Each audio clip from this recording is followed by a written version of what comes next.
मित्रों, नेपाल से भारत फिर अयोध्या लाए गए शालिग्राम पत्थर से भगवान श्री राम और माता जानकी जी के मूर्ति का निर्माण हो चुका है और इन मूर्तियों को मंदिर के भव्य गर्भगृह में स्थापित भी किया जा चुका है। मित्रों, क्या आपने कभी सोचा है कि आखिर शालिग्राम शिला का ही मूर्ति निर्माण के लिए क्यों चुनाव किया गया है? क्या है शालिग्राम शिला? क्यों मानते हैं इसे हिंदी धर्म में परम पवित्र?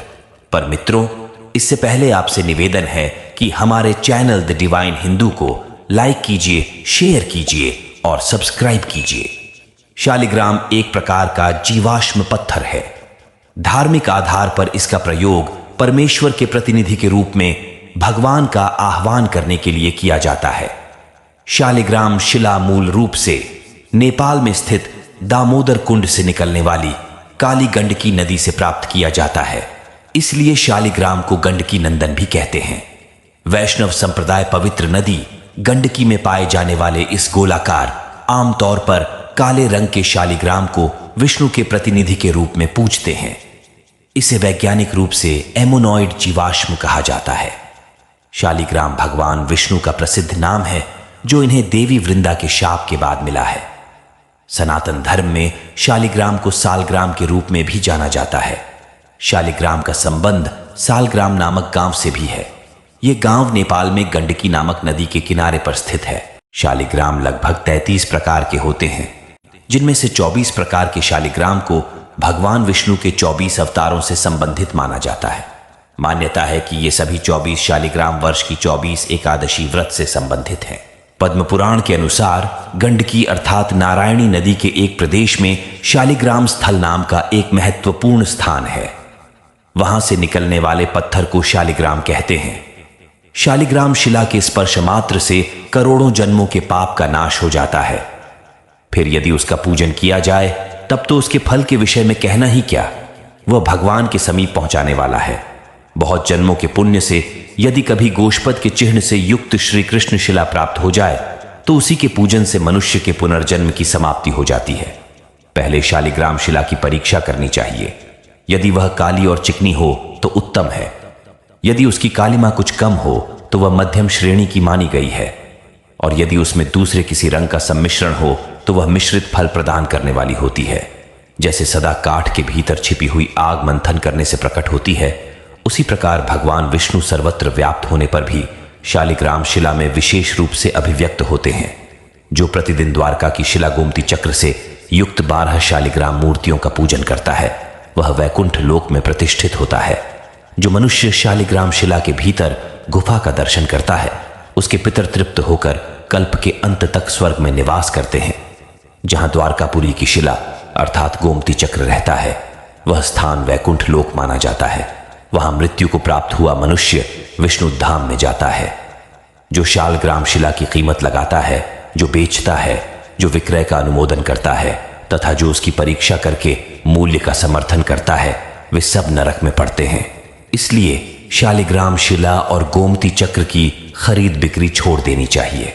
शालिग्राम स्थल से प्रकट हुए भगवान शालिग्राम और द्वारका से प्रकट हुए गोमती चक्र, इन दोनों देवताओं का जहां समागम होता है वहां मोक्ष मिलने में तनिक भी संदेह नहीं है। द्वारका से प्रकट हुए गोमती चक्र से युक्त अनेकों चक्रों से चिह्नित तथा चक्रासन शिला के समान आकार वाले भगवान शालिग्राम साक्षात चित स्वरूप निरंजन परमात्मा ही हैं। ओंकार रूप तथा नित्यानंद स्वरूप शालिग्राम को नमस्कार है। जिस शालिग्राम शिला में द्वार स्थान पर परस्पर सटे हुए 2 चक्र हों, जो शुक्ल वर्ण की रेखा से अंकित और शोभा संपन्न दिखाई देती हो, उसे भगवान श्री गदाधर का स्वरूप समझना चाहिए। संकर्षण मूर्ति में 2 सटे हुए चक्र होते हैं। लाल रेखा होती है और उसका पूर्व भाग कुछ मोटा होता है। प्रद्युम्न के स्वरूप में कुछ कुछ पीलापन होता है और उसमें चक्र का चिन्ह सूक्ष्म रहता है। अनिरुद्ध की मूर्ति गोल होती है और उसके भीतरी भाग में गहरा एवं चौड़ा छेद होता है। इसके सिवा वह द्वार भाग में नील वर्ण और 3 रेखाओं से युक्त भी होती है। भगवान नारायण श्याम वर्ण के होते हैं। उनके मध्य भाग में गदा के आकार की रेखा होती है और उनका नाभि कमल बहुत ऊंचा होता है। भगवान नृसिंह की मूर्ति में चक्र का स्थूल चिन्ह रहता है। उनका वर्ण कपिल होता है तथा वे 3 या 5 बिंदुओं से युक्त होते हैं। ब्रह्मचारी के लिए उन्हीं का पूजन विहित है। वे भक्तों की रक्षा करने वाले हैं। जिस शालिग्राम शिला में 2 चक्र के चिन्ह विषम भाव से स्थित हों, 3 लिंग हों तथा 3 रेखाएं दिखाई देती हों, वह वाराह भगवान का स्वरूप है। उसका वर्ण नील तथा आकार स्थूल होता है। भगवान वाराह भी सबकी रक्षा करने वाले हैं। कच्छप की मूर्ति श्याम वर्ण की होती है।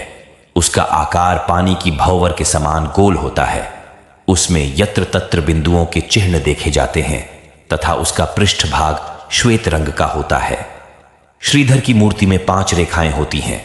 वनमाली के स्वरूप में गदा का चिन्ह होता है। गोल आकृति, मध्य भाग में चक्र का चिन्ह तथा नीलवर्ण यह वामन मूर्ति की पहचान है, जिसमें नाना प्रकार की अनेकों मूर्तियों तथा सर्प शरीर के चिन्ह होते हैं। वह भगवान अनंत की प्रतिमा है। दामोदर की मूर्ति स्थूलकाय एवं नीलवर्ण की होती है। उसके मध्य भाग में चक्र का चिन्ह होता है। भगवान दामोदर नील चिन्ह से युक्त होकर संकर्षण के द्वारा जगत की रक्षा करते हैं। जिसका वर्ण लाल है तथा जो लंबी लंबी रेखा, छिद्र, एक चक्र और कमल आदि से युक्त एवं स्थूल है, उस शालिग्राम को ब्रह्मा की मूर्ति समझनी चाहिए। जिसमें बृहद छिद्र, स्थूल चक्र का चिन्ह और कृष्ण वर्ण हो, वह श्री कृष्ण का स्वरूप है। वह बिंदु युक्त और बिंदु शून्य दोनों ही प्रकार का देखा जाता है। ग्रीव मूर्ति अंकुश के समान आकार वाली और 5 रेखाओं से युक्त होती है। भगवान वैकुंठ कौस्तुभ मणि धारण किए रहते हैं। उनकी मूर्ति बड़ी निर्मल दिखाई देती है। वह एक चक्र से चिह्नित और श्याम वर्ण की होती है। मत्स्य भगवान की मूर्ति बृहद कमल के आकार की होती है। उसका रंग श्वेत होता है तथा उसमें हार की रेखा देखी जाती है। जिस शालिग्राम का वर्ण श्याम हो, जिसके दक्षिण भाग में एक रेखा दिखाई देती हो तथा जो 3 चक्रों के चिन्ह से युक्त हो, वह भगवान श्री रामचंद्र जी का स्वरूप है। वे भगवान सबकी रक्षा करने वाले हैं। द्वारकापुरी में स्थित शालिग्राम स्वरूप भगवान गदाधर। भगवान गदाधर एक चक्र से चिह्नित देखे जाते हैं।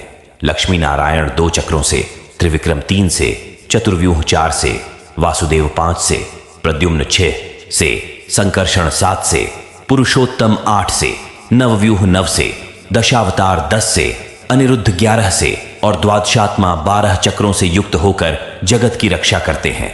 इससे अधिक चक्र चिन्ह धारण करने वाले भगवान का नाम अनंत है।